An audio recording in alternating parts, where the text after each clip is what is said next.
আসসালামু আলাইকুম ভিউয়ার্স, সবাই কেমন আছেন? আশা করি ভালো আছেন।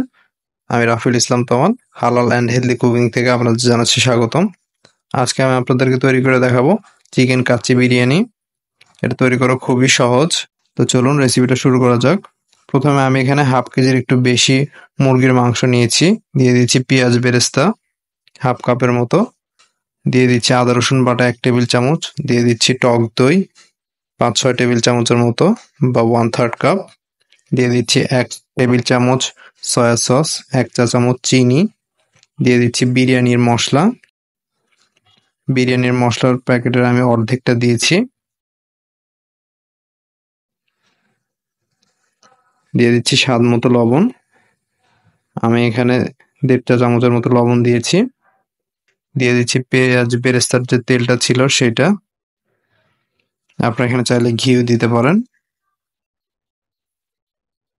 ভাই, এই দুর্মূল্যের বাজারে এত এক্সপেন্সিভ রেসিপি খাওয়া আমাদের পক্ষে সম্ভব না।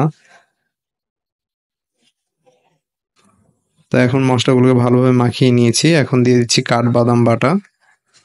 আমি এখানে 2 টেবিল চামচ কাঠবাদাম বাটা ইউজ করেছি।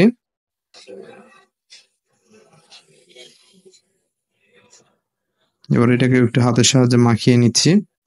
এবার মাংসগুলোকে আমরা ম্যারিনেট করব মোটামুটি 2 ঘন্টার মতো। যেহেতু এই মাংসটা, এই বিরিয়ানিটা আমরা দমে রান্না করব, তো এখানে কিছু আলু নিয়ে নিয়েছি মাঝখানে টুকরো করে। আমি সামান্য কিছুটা হলুদ এবং কিছুটা ফুড কালার দিয়ে আলুগুলোকে একটু তেলে ফ্রাই করে নিব কাচ্চিতে ইউজ করার জন্য।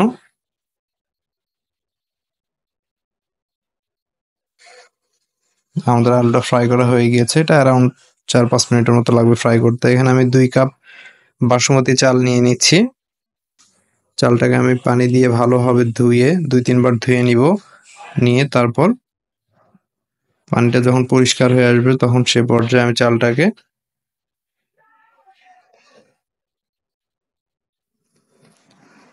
পর্যাপ্ত পানি দিয়ে আধা ঘন্টার মতো ভিজিয়ে রাখবো।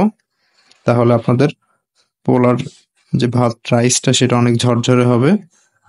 চালটা ভিজতে থাক, সে পর্যায়ে আমি একটু দুধ রেডি করে নিই। আমি এখানে 1 কাপ দুধ নিয়েছি। নিয়ে 2 টেবিল চামচ ঘি দিয়ে একটা সাইডে রেখে দিলাম। এখন এখানে একটা হাঁড়িতে আমি পানি গরম হতে দিয়েছি 2 লিটারের মতো। দিয়ে দিচ্ছি 1 টেবিল চামচের মতো লবণ। দিয়ে দিচ্ছি পরিমাণ মতো তেল। 2-3 টেবিল চামচ সয়াবিন তেল দিয়ে দিয়েছি। এখন দিব কিছু গোটা মশলা, জাস্ট রাইসটাকে ফ্লেভার ফুল করার জন্য। দিয়ে দিচ্ছি শাহি জিরা, তেজপাতা, দারুচিনি, লবঙ্গ, গোলমরিচ এবং এলাচ।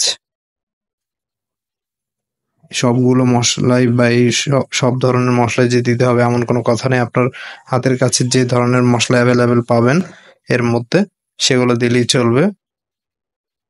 তো দেখেন পানির কালারটা চেঞ্জ হয়ে আসছে। এই পর্যায়ে আমরা যে রাইসটা আমরা ভিজিয়ে রেখেছিলাম সেটা ঝরিয়ে, পানি ঝরিয়ে এখানে ঢেলে দিলাম। হালকা একটু নেড়ে চেড়ে দিচ্ছি। এখানে রাইসটা সিদ্ধ হতে থাক। সে পর্যায়ে আমি মাংসটা যে ম্যারিনেট করে রেখেছিলাম সেটা একটা হাঁড়িতে ট্রান্সফার করে নিচ্ছি। আমি নিচে কিছু তেজপাতা দিয়ে দিচ্ছি যেন মাংসটা নিচ থেকে পোড়া না লেগে যায়। অনেক সময় দেখা যায় কাচ্চি রান্না করতে গেলে নিচ থেকে পুড়ে যায় মাংসটা, চুলার তাপের কম বেশির কারণে বা টাইমিং এর কম বেশির কারণে। তো আপনারা চাইলে তেজপাতা এভাবে দিয়ে নিতে পারেন। তখন মাংসগুলো ভালোভাবে আমি হাঁড়ির নিচে সেট করে দিচ্ছি। এখন দিয়ে দিচ্ছি ভেজে রাখা আলুগুলো। সুন্দরভাবে এগুলোকে একটু বিছিয়ে দিচ্ছি। এরপর দিয়ে দিচ্ছি কিশমিশ।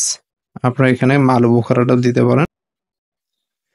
তো এই পর্যায়ে আমাদের রাইসটা একটু চেক করে দেখতে হবে। রাইসটা যখন 70-80% কুক হয়ে যাবে তখনই আমাদের রাইসটা উঠিয়ে আমাদের মাংসের উপরে দিয়ে দিতে হবে। আমাদের রাইসটা 80%-এর মতো কুক হয়ে গেছে। এখন আমি রাইসটাকে, যে মাংসটা আমরা রেখেছিলাম, সেটার উপরে দিয়ে দিচ্ছি। ফ্রেন্ডস, শুধু রান্না করা তাও মোটামুটি ইজি একটা কাজ, কিন্তু রান্না করার ভিডিও করা, ও মাই গড, অনেক কঠিন। তো আমি এখন যে দুধটা ঘির সাথে রেখেছিলাম সেটা দিয়ে দিচ্ছি। আমি এখানে একটা ভুল করেছি, যেটা রাইসের ওপর সরাসরি মাঝখানে দিয়ে দিয়েছি দুধটা। এটা একটু সাইড দিয়ে দিতে হতো। তাহলে রাইসের সাইড দিয়ে নিচে মাংসে চলে যেত, যে কারণে আমার রাইসটা একটু বেশি কুক হয়ে গিয়েছিল। তা আপনারা চেষ্টা করবেন দুধটাকে একটু সাইড দিয়ে ছড়িয়ে দেওয়ার জন্য, মাঝখানে দিবেন না কখনোই রাইসের।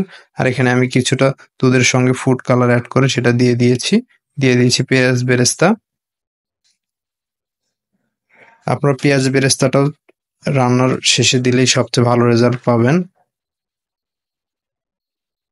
দিয়ে দিচ্ছি 2-3 চা চামচের মতো ঘি। এখন ঢাকনাটা উপর থেকে আমি সিল করে দিয়েছি ময়দা দিয়ে, এবং এভাবে একটা শিল বা মোড়া দিয়ে আমি এটাকে চাপ দিয়ে রেখে দিচ্ছি দমে। আর দেখলেন তো আমি একটা তাওয়া দিয়েছিলাম চুলার উপরে, তারপর আমি হাঁড়িটা সেট করেছি তাওয়ার উপরে। প্রথমে 5-6 মিনিট একটু হাই হিটে রান্না করবেন, তারপরে 50 মিনিট থেকে 1 ঘন্টার মতো এটাকে দমে রাখবেন একদম লো হিটে। তো দেখুন আমাদের কাচ্চি বিরিয়ানিটা পরিবেশন করেছি, কতটা পারফেক্ট হয়েছে এটা, এবং দেখুন কতটা সফট হয়েছে। মাশাআল্লাহ, মাংসটা অনেক সুন্দরভাবে সিদ্ধ হয়েছে।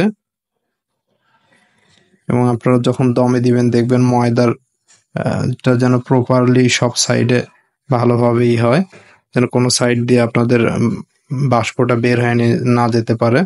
তো ফ্রেন্ডস, আমাদের ভিডিওটা ভালো লেগে থাকলে অবশ্যই একটা লাইক, কমেন্ট এবং শেয়ার করে দিবেন। আজ এ পর্যন্তই, ভালো থাকবেন। আসসালামু আলাইকুম।